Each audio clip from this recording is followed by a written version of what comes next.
ఇంత కష్టం ఎందుకు? వాక్యం చెప్తోంది. నువ్వు ఏదైనా మార్కెట్లోకి వెళ్ళావు, కొనుక్కున్నావు, ప్రార్థన చేసుకో, తిను. కానీ కావాలని విగ్రహార్థములా వద్దని చెప్పు. వాక్యం చెప్తా ఉంది. అలా చేస్తే పోలా?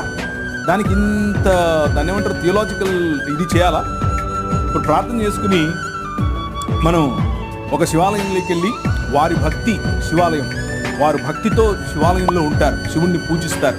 మనం వాళ్ళని అవమానపరుస్తూ అక్కడికి వెళ్ళి ప్రార్థన చేద్దామా? యేసు ప్రభువా, ఈ శివలింగం ఎవరో కాదు, యేసు ప్రభువే అని మనం ప్రార్థన చేద్దామా? అది కరెక్టా?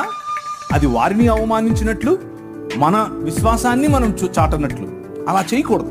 వీలైనంత వరకు నిక్కచ్చిగా ప్రార్థన చేసుకుని భోజనాన్నైనా దేన్నైనా మనం ప్రభు కోసం చేయాలి. కానీ తెలిసి ఇది ప్రసాదం అని తెలిస్తే అవతలి వ్యక్తితో ఏకీభవించటం లేదు అన్న మాట చెప్పటం కోసం ప్రార్థన